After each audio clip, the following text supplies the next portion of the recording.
Hi, welcome to this Musical Passions podcast sponsored by CityMusic Cleveland. And we have a very special guest for us, Laurie Hamilton, who is the new concertmaster of the CityMusic Chamber Orchestra. And in its reconstituted version after our long COVID absence, it's going to be conductorless. So this is a whole new way of listening and making music, and we're looking forward to it. Laurie, welcome to this podcast, and give people a little bit about your background, which I think is absolutely amazing. You were for many years the principal associate concertmaster for the Metropolitan Opera Orchestra, in which you played for 33 years, which is about a career and a half in and of itself. And I think previous to that, you were a member of the Chicago Symphony playing under Georg Scholti. Lastly, and I'm very biased about this, you spent a year in Sydney, I guess, as the concertmaster of the Sydney Symphony, which is a wonderful orchestra. I'm going to correct you because I was playing with the opera orchestra. Opera orchestra, okay. I took a leave of absence from the Metropolitan at that time because my family and I weren't sure whether we would choose to or care to remain in Australia, but it was a wonderful mid-career adventure break change for me, and I absolutely adored living in Sydney. I think we'll give our viewers some background of your experience. Now, given all of this and the fact that you're based in New Jersey, teaching and sort of playing in the New York metro area, how did this position as concertmaster with CityMusic come about? I am well acquainted and colleague and friend of clarinetist Dan Gilbert, who is a CityMusic stalwart and leader. And he and I have been playing together at the music festival Classical Tahoe for over 10 years now. I'm the concertmaster there, and he's a principal clarinetist, and so we know each other well. A few years ago, he invited me, or he recommended me, I should say, to play with CityMusic for a single performance of the Verdi Requiem. James Gaffigan was conducting. Right. I was there. Okay. It was a fabulous performance. It stands out in my memory as a very moving experience and really successful on sort of every level.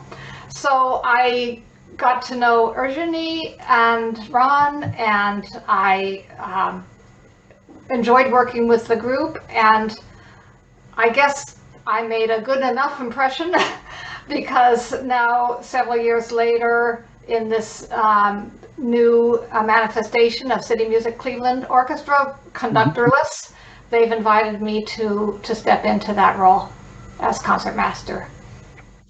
Now, did you know when you accepted the position that it was going to be a conductorless one? And so not only were you the concert master, but also, in essence, the de facto conducting. Well, I prefer the term leader. Okay, I'll buy it. I think leader is a better description. And to tell you the truth, I didn't know specifically. I remember a conversation with Dan Gilbert where he said, "Oh, we want you to be the next concertmaster of CityMusic Cleveland." And I said, "Oh, that's great. I'd love to." And then he said, "Oh, by the way, it's going to be conductorless." But in fact, I find that to be exciting, intriguing, challenging, and something that makes it more of a treat. I want to be part of this. I think for all of us in the ensemble, it requires us, it gives us more agency, and it requires us to prepare and to think about the music in different ways. Basically, we're going to be a large chamber ensemble with certain restrictions because you can't really run an orchestra rehearsal totally. I mean, there must be some structure or we'll never get anything done. But still, it's more of a chamber. By the way, I think orchestral playing, any ensemble playing, as far as I'm concerned, is chamber music. Anyway, it's just a question of chamber music in that you're listening to and reacting to all the voices around you, and it requires hair trigger reactions, adaptations, and yes, leadership. So I think it's going to be very, very interesting and very much fun. Really looking forward to the group working together. A wonderful bunch of musicians. And have you ever before led a substantial size chamber orchestra in very substantial repertoire? I mean, one of the pieces you're going to be doing is the Beethoven First Symphony, which, is no small piece of fluff. Yeah, the answer is on a limited scale. On a limited scale. I think that, right, so for me, this is a new challenge. So I have led conductorless chamber orchestras before, but not for a full series like this. For me, a new challenge as well. I have tons of Concertmaster experience, but it is different when you're working with a conductor. So I think that why I've been told, anyway, that I have very good physical leadership skills, that I'm very easy to follow and to play with. Yes. Well, that is really important. And it's something that I think was innate, actually, because I was thinking about it this morning in anticipation of this interview. When I was about 13, in 8th grade, I went to a summer music camp, and I was in the first chair, and one of my counselors, after the first rehearsal, he said, "You're a natural leader." And I was kind of surprised. Like, by the way, I knew nothing at that point. There was no intentionality. If I was a natural leader, it was truly natural because it wasn't trained at that point. So it must have been something to do with the physicality of how I was just playing the instrument. But since then, I've worked with a lot of great concertmasters, and I've been in that chair quite a lot.